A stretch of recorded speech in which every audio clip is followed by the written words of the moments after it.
Hi everyone, this is a quick guide on building a level using our Sci-Fi props pack. In this video I'll show you how to put together a game level in Unity.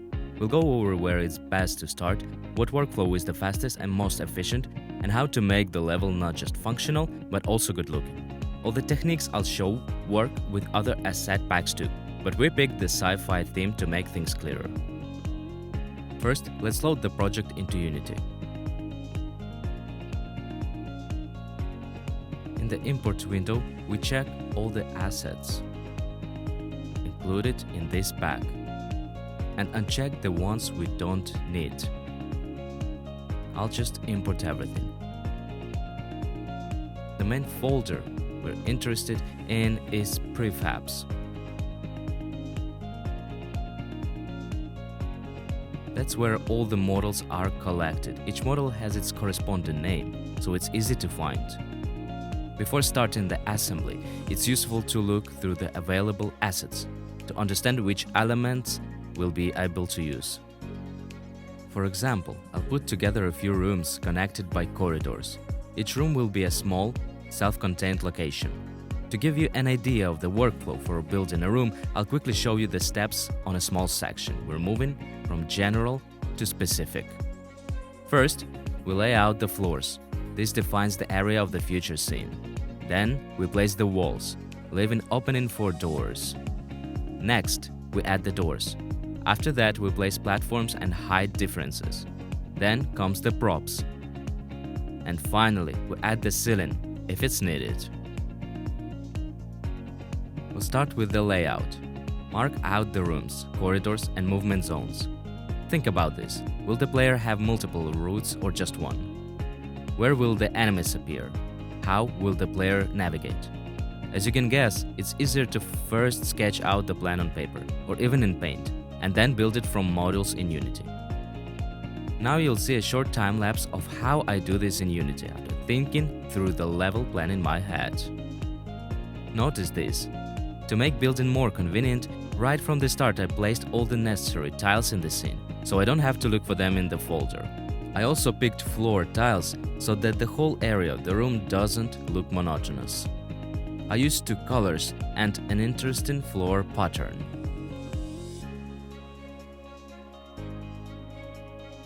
Let's add all the floor elements into one group. To do this, we create an empty object and name it floor. Then we select all the floor elements and make them subsidiary of the floor object. This will save us space in the outliner. Once the layout is ready, we can move on to the walls. Take the wall objects you need and duplicate them around the perimeter of the room. I'll make the walls 3 rows high, so the room feels taller. At this stage, I'm also adding 2 side rooms to the main one. I decided to place them above the floor, and later we'll add stairs to them. This will make the location more interesting. Let's add walls to the additional rooms. We need to remove the extra walls where the entrances will be. And don't forget about the hierarchy. Add the walls into the walls group.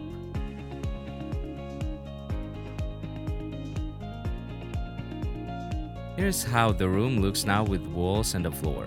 One note: use different material colors for the floor and the walls. This way, it's easier to visually separate the zones, and if you paint different rooms in different shades, it will be easier for the player to navigate. Since we planned the level on paper beforehand, we already know where the doorways will be. Let's mark them right away.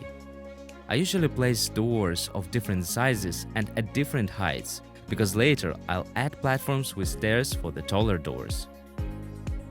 If the pack allows you to add variety to the walls, take advantage of it.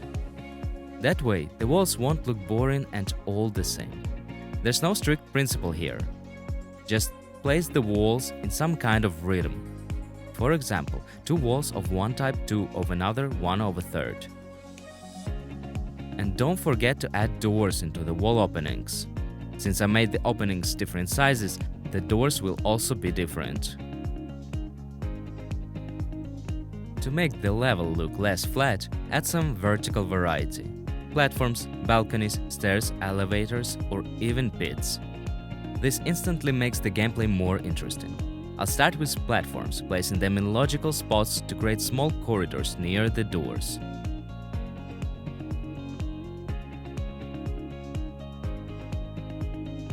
Next, let's make the platforms feel more convincing. Add railings, stairs, and supporting columns underneath them.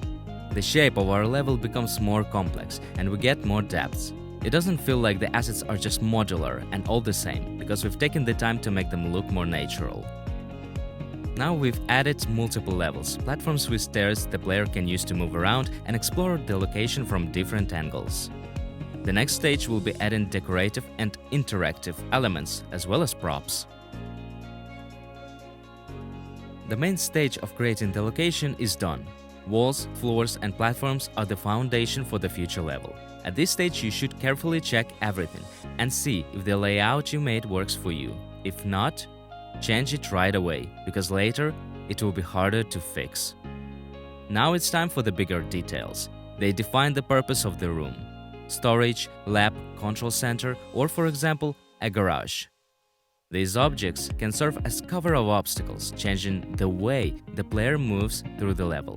I started filling the location using a specific group, containers. Sometimes it's easier to work with groups of objects so you don't accidentally forget something. I'm going to make something like a drone garage or a storage area. So here we'll have different containers and flying drones. When decorating a location, it's good to follow the rule, from large to small. That means we'll place big objects first, gradually moving down to the smaller ones. Let's add the drones. To make it feel like they're fully ready, we'll put containers under some drones. And for cargo drones, we'll add various devices: generators, containers, capsules, and so on. To make it look lively and natural, like with the containers, you don't have to place everything perfectly straight. You can rotate or move objects slightly to create a sense of controlled chaos.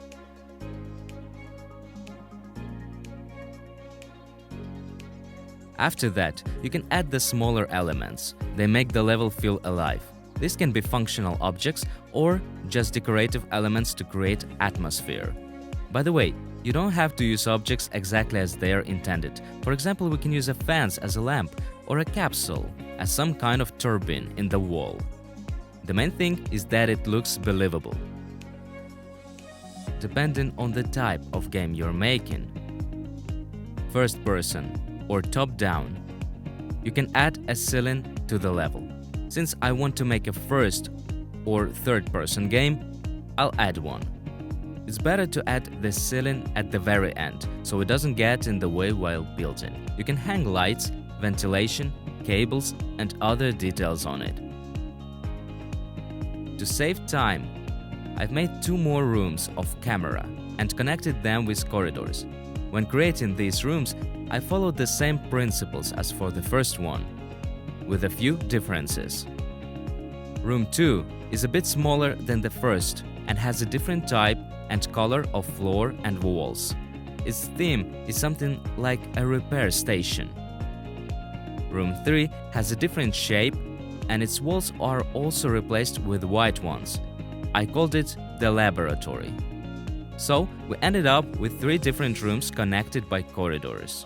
They look interesting and varied, but at the same time they feel cohesive and stylish.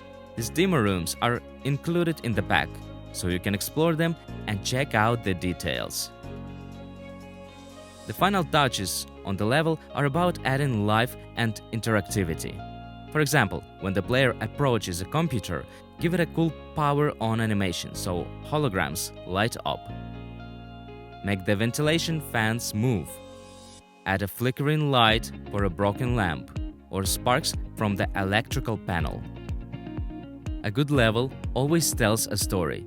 Think about it. Why are there so many power units here? What's hiding at the end of that long corridor? Why was this base built? These kinds of details make a location not just visually appealing but memorable. Good luck creating your levels and your games!